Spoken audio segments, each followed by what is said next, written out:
오늘의 주요 뉴스입니다.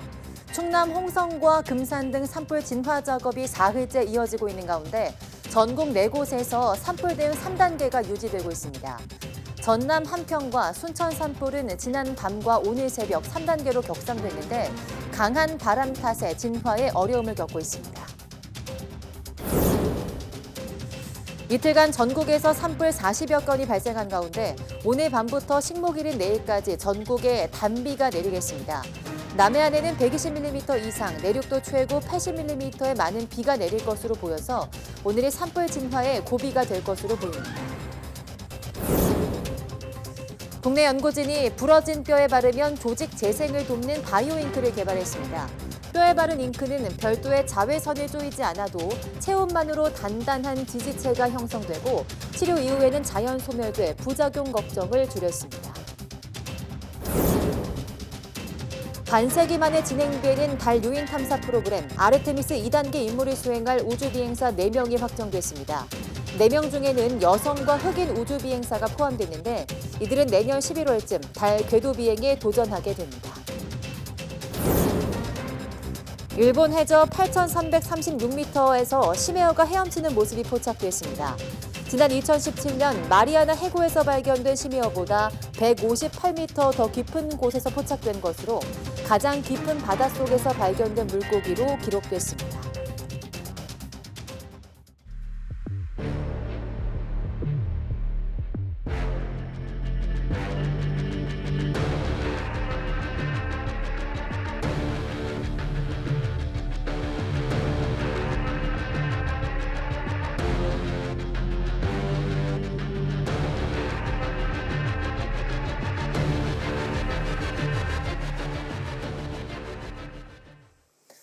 여러분 안녕하십니까? 4월 4일 사이언스 투데이 시작합니다.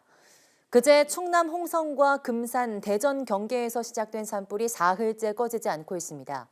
산림당국은 어제도 광역단위에서 동원할 수 있는 인력과 장비를 모두 투입하는 산불 3단계를 발령하고 인력 수천 명을 동원해 총력 진화 작업을 펼쳤지만 강한 바람으로 큰 불길을 잡지 못했습니다. 홍선 산불의 경우 새벽 시간대 다시 강한 확산세로 돌아서면서 추가 대피령이 내려졌고 오늘도 학교 3곳이 휴교할 예정입니다. 홍성 산불 진화율은 새벽 5시 기준 67%로 1,452헥타르가 산불 피해 영향권에 들었습니다. 대전 서구 충남 금산 산불 역시 40시간 넘게 이어지며 주민 650명이 대피했고 새벽 5시 기준 진화율은 67%로 집계됐습니다. 서울 한복판에 자리 잡은 인왕산에서 난 산불은 꼬박 하루 넘게 이어지면서 주민들을 불안에 떨게 했습니다. 이번 산불로 잿더미가 된 산림만 축구장 21개 면적으로 서울에서 난 산불 가운데 역대 최대 규모입니다. 박정현 기자입니다. 서울 인왕산 중턱에서 끊임없이 피어오르는 흰 연기. 헬기가 쉬지 않고 물을 퍼나르지만 좀처럼 가라앉지 않습니다. 산불이라고 하면 의뢰 서울이 아닌 지역에서 나는 것으로 여겼던 시민들은 수도 한복판에서 장시간 이어진 산불에 놀란 가슴을 쓸어내렸습니다. 무엇보다 인근 주민들은 한때 집을 나와 대피하기도 했던 만큼 날을 넘겨서도 계속되는 불에 밤새 불안에 떨어야 했습니다. 불기는 좀 많이 가라앉긴 했지만 그런 소리가 계속 나다 보니까 아직 안 끝났구나. 그리고 좀 약간 그래서 불안한 마음도 조금 있었죠. 네. 이번 산불로 15.2헥타르, 축구장 21개 크기에 달하는 산림이 불에 탔습니다.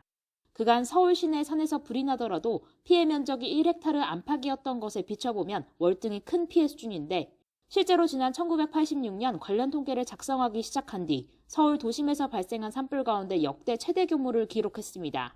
건조한 날씨와 강한 바람 탓에 불이 빠르게 퍼지면서 초기 대응이 어려웠던 게 피해를 키운 요인으로 지적됩니다. 특히 표면이 대부분 돌로 이뤄지고 산세가 험한 인왕산의 특성상 대원들이 남은 불씨를 일일이 확인하러 진입하는 게 쉽지 않아 잔불 정리에도 시간이 많이 걸렸습니다. 낙엽이 많이 쌓여 있어가지고 화점이 낙엽 속에 있는 경우가 많아서 그 부분들을 일일이 발출이 등으로 긁어내면서 작업을 했기 때문에 시간이 많이 소요되었습니다. 불이 난 당일 전국 곳곳에서 산불이 나면서 헬기 등 진화 장비가 분산 투입된 것도 신속한 화재 진압을 가로막은 것으로 분석됩니다. 경찰과 소방당국은 조만간 감식에 나서 산불이 어디서 어떻게 시작됐는지 조사할 방침입니다. YTN 박정현입니다. 산불이 갈수록 대형화하고 동시다발식으로 발생하면서 진화 헬기 부족에 대한 우려가 커지고 있습니다. 특히 주력 헬기인 러시아제 카모프 헬기는 부품 수급 문제가 발등에 불입니다. 김진도 기자입니다. 산불 진화에 헬기는 가장 유용한 수단입니다. 산림청은 현재 한 번에 8톤의 물을 퍼부을 수 있는 초대형 헬기와 러시아제 대형 헬기, 중형 수리온 헬기와 소형 헬기까지 모두 48대를 보유하고 있습니다. 하지만 초대형 헬기는 15시간, 중대형 헬기는 50시간마다 정비를 받아야 합니다. 때문에 산불 조심 기간 중 쓸 수 있는 헬기는 60% 정도인 30여 대입니다. 그러다 보니 하루 10여 건 정도이던 산불이 30여 건으로 급증하면 헬기 운용에도 부하가 걸립니다. 동시 산불이 가장 위험한 이유는 진화 헬기를 이용해서 초동 진화, 그러니까 초기에 진화를 못하기 때문에. 그래서 모든 헬기들이 다 동원이 되어 있는데 새로운 곳에 산불이 나면 어느 헬기를 뺄 수밖에 없는 그런 구조이거든요. 그래서 이런 상황에는 소방청과 군용 헬기, 민간 헬기 등 150여 대를 활용합니다. 하지만 불규칙한 상승 기류와 연기 등 위험한 환경에서 진화 숙련도가 문제가 됩니다. 헬기 물투하 고도는 20 내지 30m가 최적인데 훈련이나 경험이 부족해서 높은 고도에서 물을 쏟으면 효과가 저하됩니다. 군대도 훈련을 해서 전투력 향상이 되듯이 진화 조종사도 올바른 교육을 받아야 진화 역량을 높일 수 있습니다. 현재 주력 헬기로 쓰이는 러시아제 대형 카모프 헬기도 큰 불안 요소를 안고 있습니다. 20여 년이 넘은 헬기라 정비가 필요한데 부품 수급에 문제가 생긴 겁니다. 우크라이나 전쟁이 터지며 러시아 제재로 부품을 제때 들여오지 못하고 있습니다. 산림당국은 올해 8월까지 부품 문제가 해결되지 않으면 내년부터 카모프 헬기를 사용할 수 없을 것으로 우려하고 있습니다. 갈수록 대형화하고 동시다발적으로 발생하는 산불에 대응하려면 진화 헬기의 확보와 조종사 교육에 대한 세밀한 점검이 필요합니다. YTN 김민두입니다. 지난 이틀 새 40여 건이 넘는 산불이 발생했습니다. 특히 그제 하루 34건에 이르는 산불이 발생해서 역대 1산불 발생 건수 3번째를 기록했는데요. 건조특보 속에 고온의 강한 동풍이 겹치는 날씨가 원인으로 꼽히고 있습니다. 김민경 기자입니다. 지난 휴일 하루 동안 발생한 산불은 모두 34건. 동쪽을 제외한 서쪽 대부분 지역에서 오후에 동시다발적으로 일어났습니다. 지난 2002년 4월 5일 식목일에 발생한 63건의 산불. 2000년 식목일의 50건에 이어 역대 3번째로 많은 산불 건수를 기록했습니다. 어제도 산불 발생 기세는 꺾이지 않았습니다.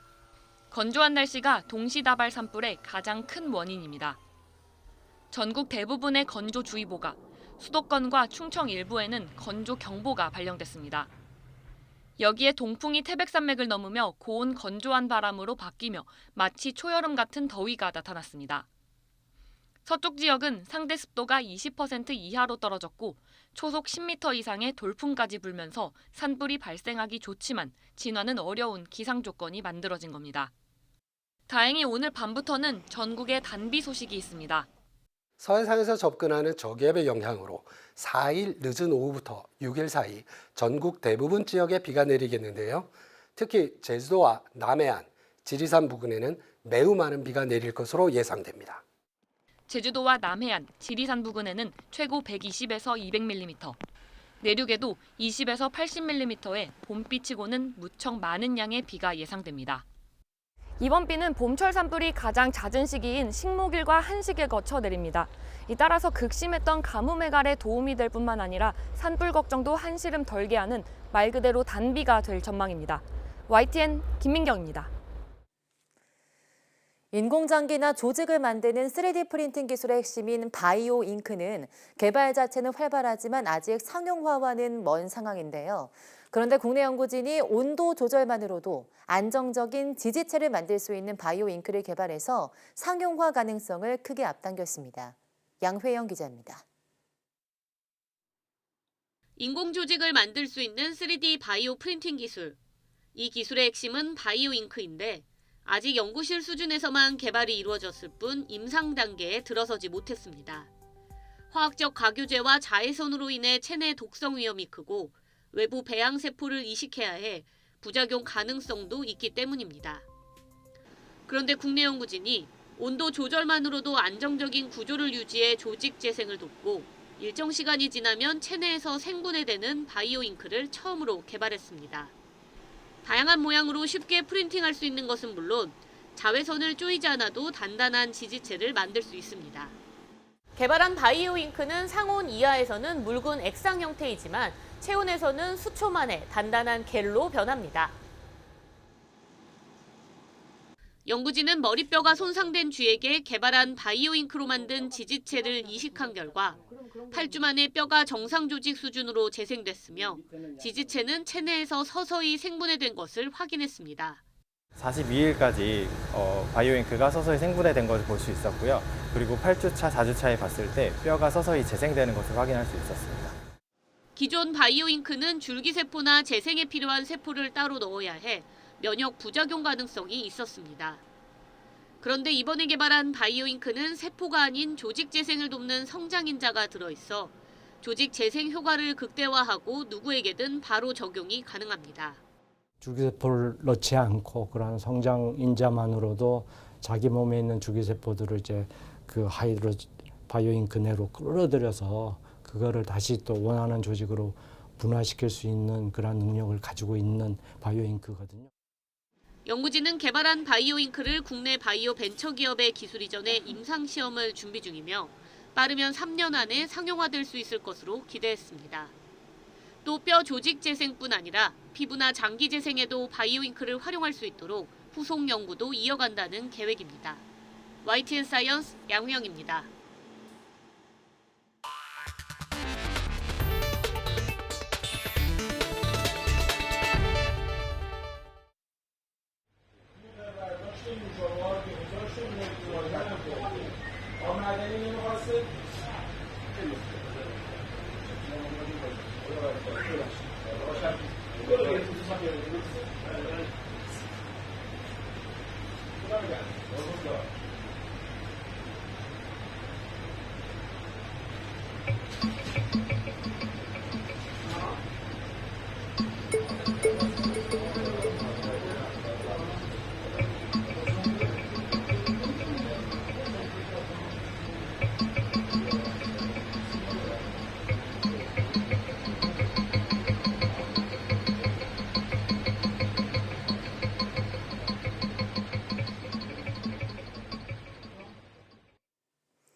여성에게 구습을 강요하며 폭력도 서슴지 않는 이란 사회의 한 단면을 보셨는데요.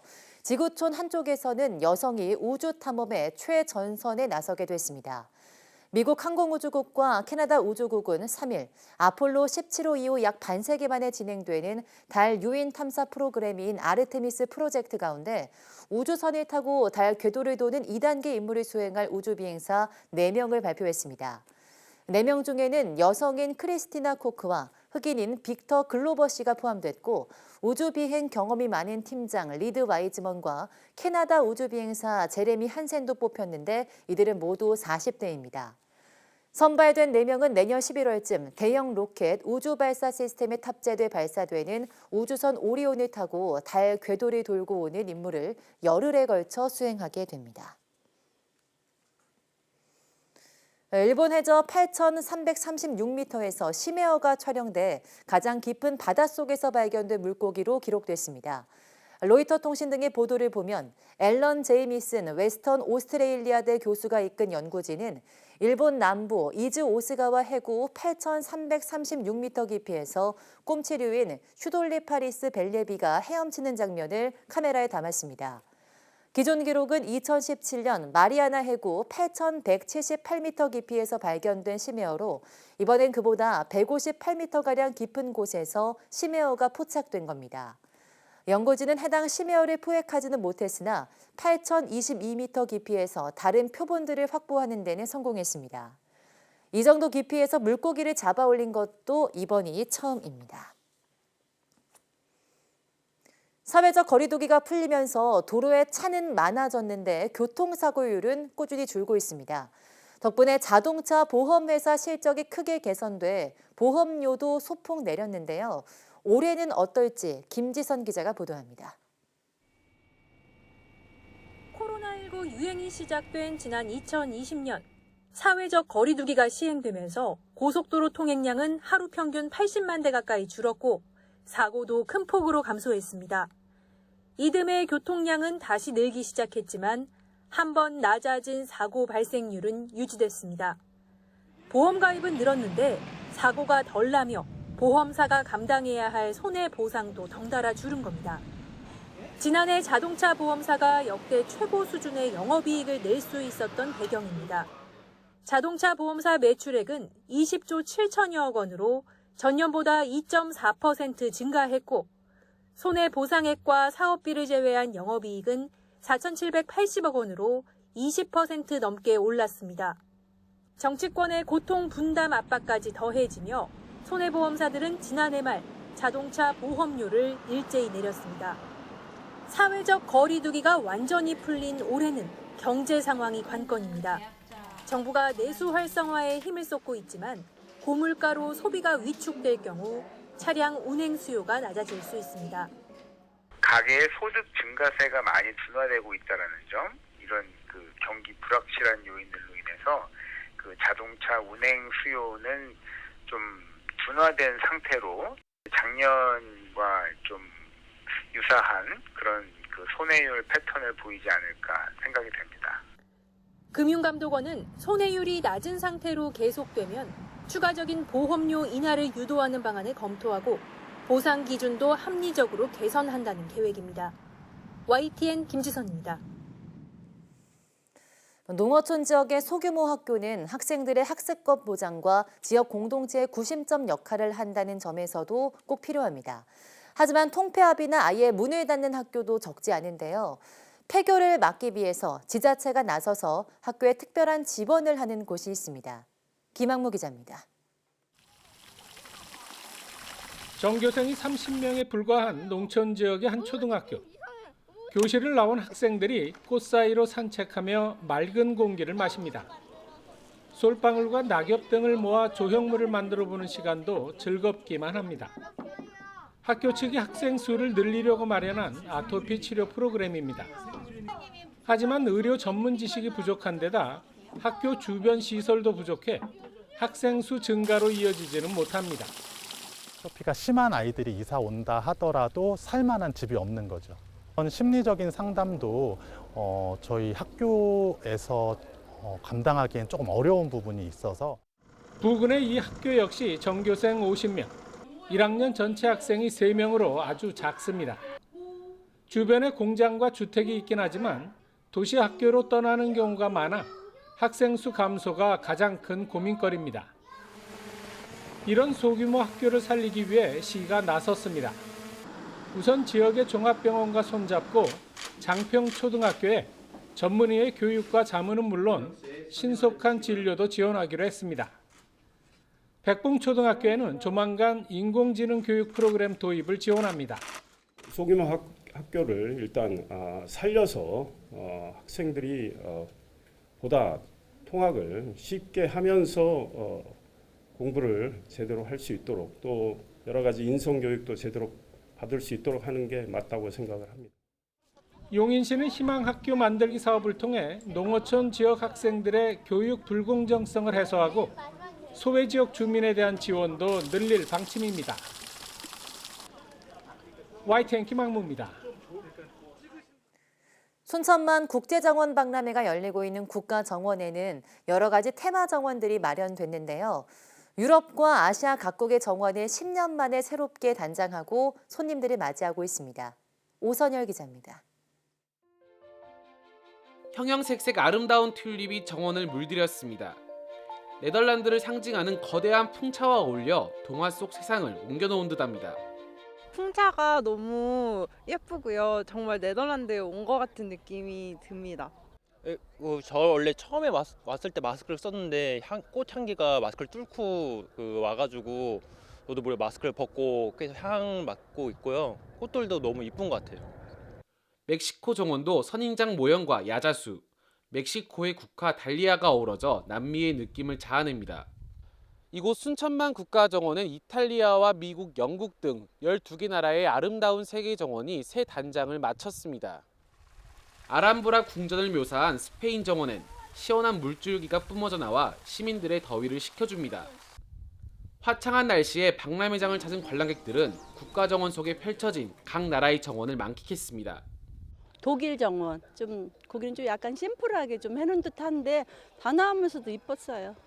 아유, 우리 집 앞마당에 이런 모습이 있었다면 얼마나 좋을까. 이런 데 살고 싶다. 그런 생각 많이 들었어요. 장미 터널이 추가된 영국 정원은 영국 황실의 요청으로 이름도 찰스 3세 국왕정원으로 바뀌었습니다. 그리고 영국 정원은 이번에 즉위를 할 영국의 찰스 3세가 직접 자기의 이름을 붙여서 찰스 3세 정원이라고 명명해달라고 이렇게 한 정원입니다. 세계 정원들도 이번에 거의 많이 정리를 했습니다. 이 밖에도 독일과 미국 등 각 나라의 정원 역사와 특징을 녹인 세계 정원들이 관람객들의 발길을 기다리고 있습니다. YTN 오선열입니다. 부산이 2030년 세계박람회 유치에 성공할 경우 직간접적인 경제 효과는 60조 원에 이를 것으로 예상됐습니다. 올림픽이나 월드컵보다 경제 효과가 3배 정도나 큰 건데요. 부산이 국가 경제의 새로운 핵심 축으로 도약하는 데 발판이 될 거란 기대도 나오고 있습니다. 보도에 박홍구 기자입니다. 우리나라는 지난 1993년 대전과 2012년 여수에서 엑스포를 열었지만 두 번 모두 개최국이 전시관 비용을 부담하고 규모도 작은 인정 엑스포였습니다. 하지만 이번에 유치 경쟁에 나선 부산 엑스포는 5년 주기로 열리는 등록 엑스포로 개최국은 부지만 제공하고 참가국이 자비를 들여 전시관을 설치해야 합니다. 전시관은 최대 6개월간 유지되고 국가별 행사 주간에는 그 나라 정상이 방문해 안방에서 정상 외교를 펼칠 수도 있습니다. 엑스포 부지는 부산 시내와 가까운 북항 일원에 344만 제곱미터가 준비되어 있습니다. 이곳에 새로운 건축물을 짓고 기반 시설을 구축하는 과정에 생산 유발 효과는 43조 원, 부가가치 효과는 18조 원이 발생할 것으로 추산됐습니다. 관광객은 4천만 명이 다녀가고 이 중 500만 명이 외국 관광객들로 채워지며 일자리 창출 효과는 50만 명으로 기대됐습니다. 또 친환경과 AI, 로봇 등 신기술의 경연이 펼쳐지며 한국의 위상이 높아지고 부산은 우리 경제의 새로운 중심축으로 떠오를 수 있는 계기를 마련할 것으로 보입니다. 부산을 비롯한 남부권을 새로운 국제적인 허브권으로 만드는, 그렇게 해서 대한민국의 또 하나의 발전축을 만드는, 그렇게 해서 대한민국을 두 바퀴로 돌릴 수 있는 체제로 가서 지역 균형 발전에도 그렇게 해야. 앞서 중국은 지난 2010년 상하이 엑스포 이후 경제 대국으로 올라섰고 아랍에미리트 두바이도 2020년 엑스포로 도시의 위상이 달라졌습니다. 부산이 엑스포 유치에 성공할 경우 한국은 올림픽과 월드컵 그리고 등록 엑스포를 개최하는 세계 7번째 국가가 됩니다. 이는 우리나라가 7대 선진 강국으로 도약하는 상징적 의미가 있다고 유치지원단 측은 설명했습니다. YTN 박홍구입니다. 핀란드가 오늘 공식적으로 북대서양조약기구 나토의 31번째 회원국이 됩니다. 옌스 스톨텐베르그 나토 사무총장은 현지 시간 3일 기자회견에서 4일 오후 나토 본부에 처음으로 핀란드 국기가 개양될 것이라며 이같이 밝혔습니다. 국기 개양식에는 사울리 니니스퇴 핀란드 대통령도 참석할 예정입니다. 스톨텐베르그 나토 사무총장은 핀란드가 31번째 회원국이 되는 4일이 나토 창설 74주년 당일이기도 하다며 역사적인 한 주라고 의미를 부여했습니다. 또 이는 핀란드와 북유럽 안보 그리고 나토 전체를 위해서도 좋은 날이 될 것이라고 덧붙였습니다. 핀란드는 러시아와 1,300km 국경을 접하고 있습니다. 이에 따라 나토 동맹국과 러시아의 접경 길이는 기존보다 약 배가량 늘어나게 됐습니다.